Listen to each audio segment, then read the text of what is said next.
Hey, what's going on, beautiful jellyfish? It's Tracy. And Paul. This is my fiance. And it's funny because I feel like most videos that we filmed, we've been like deck techs where we haven't seen your face. So That's true. It's been a while since I've actually, I think, been on the camera. Been on the camera, like channel. Yeah. this, yeah. So, Paul is joining me today so we can talk about Throne of Eldraine.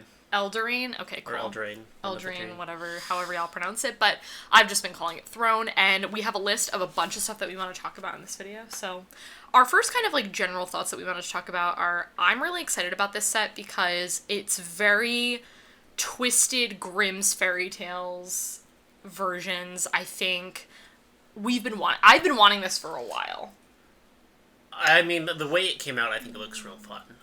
Yeah. And it's a new area, and it's a very well done theme for them. Yeah, I agree. And I think like this is something that I think Maro has known about, I mean, since a really long time ago, because I remember like someone asked them on like Tumblr when like Tumblr was like a thing, and like they were like, we've known that people have wanted this for a while. So I'm excited. We're going to a new place. It's a totally new plane. I think the archetypes look amazing for limited. Mm-hmm. I think this is going to be such a good limited set. It's going to be a very tribal limited, I think, which is typically, I think, ends up being the most fun. And also, this one seems to have a lot of varied tribes, where if like you go back and look at Zendikar and things like that, especially the Return to Zendikar, you had Eldrazi tribe, you had Allies tribe, and that was really it. There weren't a lot of sub-tribes to this one, where this one you have like 5 tribes you can kind of go with. You have like Fairy tribe, Rogue tribe, Knight tribe, Human tribe, Lord tribe, and then some variation in combinations thereof of those. Yeah, I think like tribe-wise they did a really good job with it, and I also think too like the set is very like whimsical is I think like the best way that I could put it, and I think the art is something that is just I've never been more excited about art, I think, in a set ever. I think it's just absolutely stunning the way that they did the art in this set. Zendikar was real good too, especially the Return to Zendikar with their lands. Okay. For me, art, I think Ravnica will always have my heart. Yeah, for, like, Ravnica has yeah. some of the best art. Well, we were trading actually last night, and there was like Ravnica lands, and I was like, I need all of these. They were foiled too, so weren't they? That's kind of they were all foiled, which was great. So, anyways, that was kind of the general sort of like overall kind of like how we're feeling. I think limited, great. The next thing that we want to talk about are the hybrid sort of like adventure cards. These are really interesting. Oh, yeah. Some of them are real good. Some of them are kind of interesting. What's fun with a lot of these, and I don't know if it's the text doesn't say it on all of them, but a lot of them it's you exile the card, but you can still cast the creature from exile after you've cast the adventure. Or you can just cast them as the creature whenever. But yeah, I actually don't really know how they work. I like the versatility in these. They remind me a little bit of I don't remember what they were called, but it was cards? Like the split cards. Like they remind me a little bit of that, but I think they're just visually really interesting and really exciting. Yeah, I think these cards are really cool, and I think they make so much sense for this set, and I'm excited. While we're talking about the storybook cards or the adventure cards, is they have the storybook frame ones, which are like the kind of alternate premium frames. Those look amazing. They remind me a little bit of the Kaladesh masterpiece frames. Yeah. But just more intricate and more like plant vinies, which fits the theme, I think, better. Probably the most fitting frame I think I've seen that they've done yet. I just think in general, I think it's like there's so much that's going on, and I think all the pieces like line up, and like everything makes so much sense. Like theme on point, I would say overall. Now we want to talk about a couple of our favorite cards, and it's kind of, I feel like, challenging because we each picked 3 that we're really excited about in EDH. Do you want to go first with this first card? So, I know this isn't actually a pirate, but it's so thematically a pirate. Yeah. It's Robber of the Rich. It's a human archer rogue, also known as a pirate. It's a pirate. And so it's 2 mana with reach and haste for a 2/2, which is just great value to begin with. And then whenever it attacks, if the depending player has more cards in hand than you, you exile the top card of the library, and during any turn that you attack with a rogue, which most pirates are rogues, if I'm not mistaken, and then you can cast that card, and you may spend mana as worth any color to cast that spell. This is so good. So it's a very pirate-esque or rogue-esque card, and I think this would just... I want to slot this into Pirates. I think even in though it's not a pirate. so many decks, this does so many things, like Travis's Jaliva deck, for example. Yeah. Like, this works super well in Jaliva EDH decks. I think this card is so interesting. Mm-hmm. Yeah. It also has reach. Weird for red. Which is just cool. It's like, hey, here's a thing you can But function playing and stuff. Used to. Like, Yeah. this card is really good. I like it. Okay, that was Paul's first card. My first card that I wanted to talk about is Ayara, first of Locthwain. Oh, I also realized that they have the borders. Ooh, so pretty. I think this card is really good. So it says, whenever another black creature enters the battlefield under your control, each opponent loses 1 life and you gain 1 life. And then you can sack a creature for tap. Sorry, it's black, and draw a card. This does everything I think I want in card. It gains life, it draws cards. This is immediately going into, Zombies? Not zombies, Tesa. Tesa, yeah. This is going in Tesa. I love drawing cards. It sacks creature. Like, overall, I'm all about this card. With all the double deck triggers, too. So you'd draw 2 cards from that ability, I would believe. Seems good in Tesa. And I think in a lot of other decks, too. I think Ayara works super well. I'm really pumped about this. So that was my card, the first card, and then Paul's next card. I mean, this is just a very powerful card in general. Questing Beast, 4 mana, 4/4, Vigilance, Death Touch, and Haste. That's a lot of keywords there already, and then that's just the first line of the card. Then it can't be blocked by creatures with power 2 or less, so gets around chump blockers and stuff like that immediately. Mm-hmm. The damage can't be prevented, so things like Fog and stuff are now useless against this card. And then whenever it deals damage to an opponent, it deals that much damage to target planeswalker they control. So you can pretty much get in fairly easy with this. It's Death Touch, so if they're going to block with it, you're going to always block with advantage, basically. Mm-hmm. And then you get to smack out planeswalkers with it, too. I mean, this does everything. I'm going to slot this into Karametra so fast. This card does so many things that it almost doesn't seem fair for 4 mana. Like, this is... I don't understand why they were like, let's just jam everything on this one creature. I'm not really complaining, this reminds me a little bit of Siege Rhino in the amount of stuff that it can kind of do.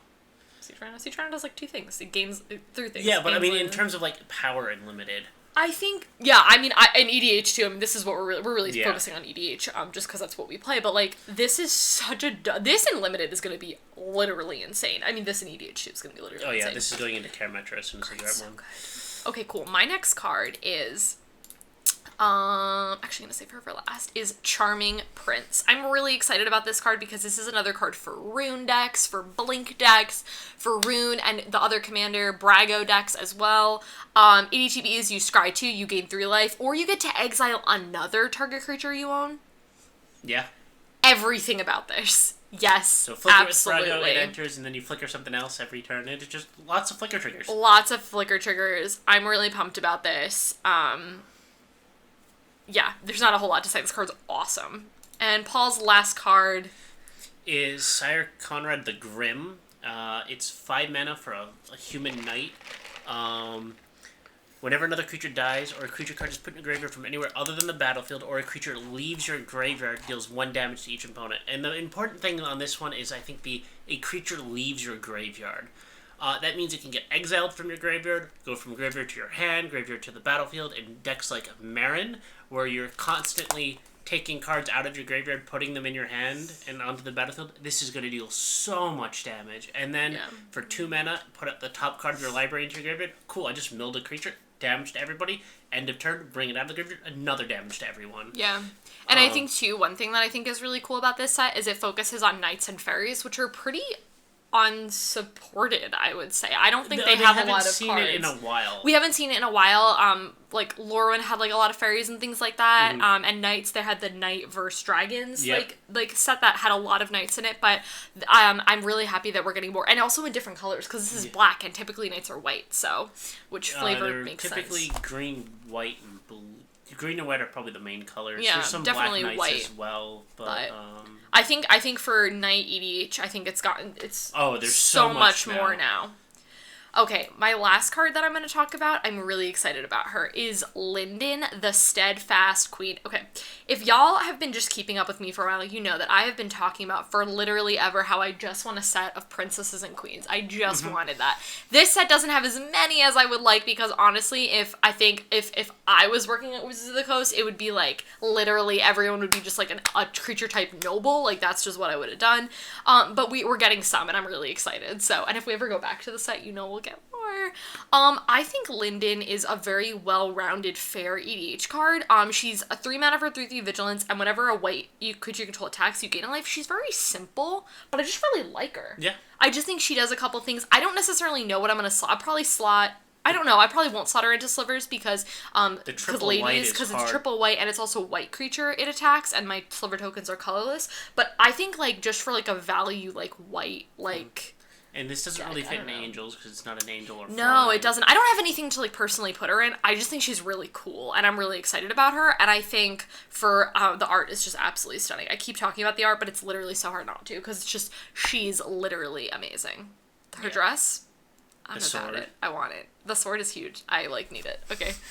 Anyways, those were the cards that I was most excited about. Now, I was going to save this for last, but I think it makes sense to talk about it now. Overall, I will say, there's not a lot of cards from this set that I think I want to put in my EDH decks necessarily. I don't think a lot of the cards, and I'm not really 100% sure why. Maybe some of the cards just have tribes that I don't play. Like, I don't have fairies. I have thought about building fairies, but now I feel like with the new one that's coming out in the Brawl decks, I think everyone's gonna build it, and I don't really want to do that. I thought about building Una a while back, but I don't really want to build her because I feel like everyone, if people in my game store don't, I might build her, but I think Brad already said that he's gonna do it. Yeah, so and that's my biggest thing is that, I mean, yes, Commander's gotten a lot more popular, which is great because now there's more people to play with, but it's, every time there's a new set of Commanders, everybody goes and builds the new commander. It's like, I almost want to wait 6 months for the next set to drop, then build it, and then... Yeah, and I also think, too, like, I have 2 deck ideas that I'm, like, I finished Mugus, and then I have 2 that I'm kind of, like, building, and none of these cards necessarily fit into those decks or anything else, but that's not to say that if I were to build an EDH deck, like, I don't even know what it would be. Like, say it was, like, mono white, like, good stuff or something like that, and then have, like, Linden as the commander, which I think would be really cool. I think she would, like, I think I would definitely pull in more cards from this set. I don't have a lot of cards necessarily that I want from this set. Are you getting a box from this set? I don't think I'm gonna buy a box. We have, wedding expenses and stuff like that to pay for. Yeah. If not, probably I would have bought in a box. But we're gonna go do the pre-release and stuff, so... We are gonna do the pre-release, which I think is really exciting, and I think, honestly, like, where I personally don't have an EDH impact, I'm sure there are plenty of you who are, like, so pumped about this set for EDH. I just personally didn't have cards in my specific decks that I thought a lot of the cards fit in, which is not, like, it's not a downfall for me. I'm still really excited about the set. Yeah. So, that was kind of what I wanted to say about the impact on that. Now let's talk about, Paul mentioned about talking about, like, the food tokens. Yeah. I mean, it's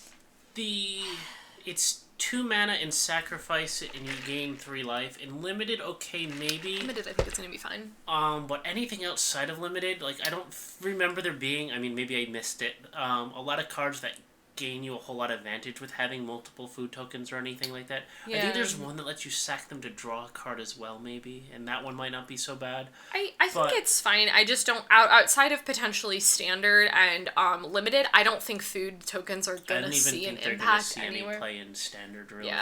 Yeah, I it's very underwhelming to me. I'm not really excited about that new mechanic. It's flavorfully, like, amazing, and it makes sense. You're eating food, you're gaining health. I would much rather it be 2 mana draw a card or 2 mana they've already done. I don't think the treasures they would have done in this set. Well, no, I mean, they have the same mechanic as a treasure. Like, if it was just sack, add a mana of any color, well, there's that would have the draw card or the clue tokens, and I don't think they would have done that, which makes total sense. I get why they didn't do that. It's just not a mechanic that I'm really excited about.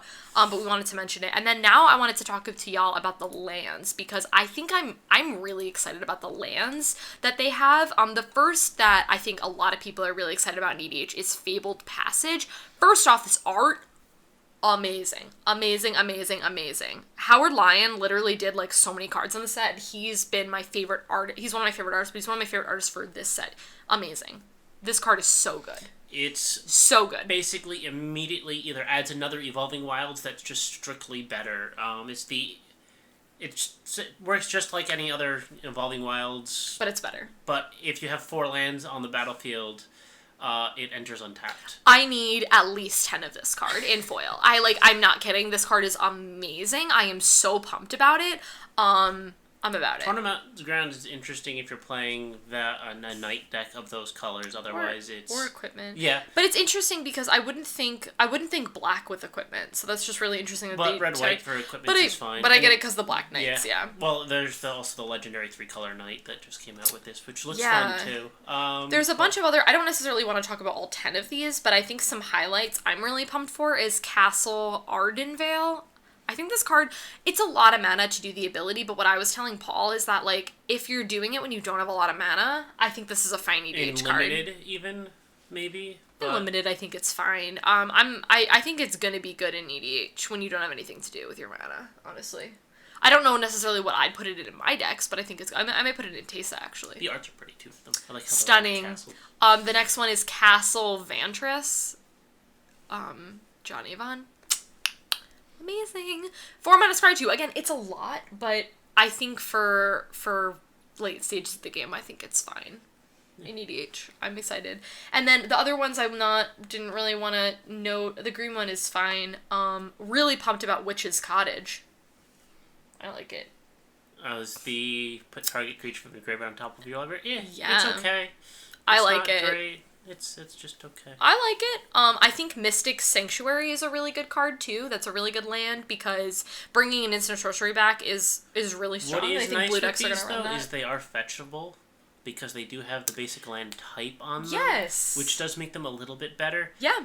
So like Karametric can fetch the white and green ones and stuff like that because they don't say basic. Yeah. On them. But so you can't get it with Evolving Wilds and stuff. But any fetch land could fetch these.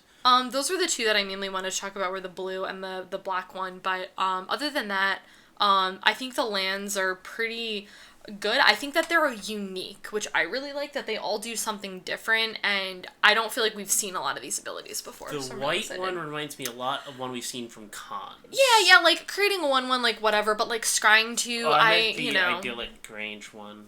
Oh, sorry, the put a plus and counter it? Yeah.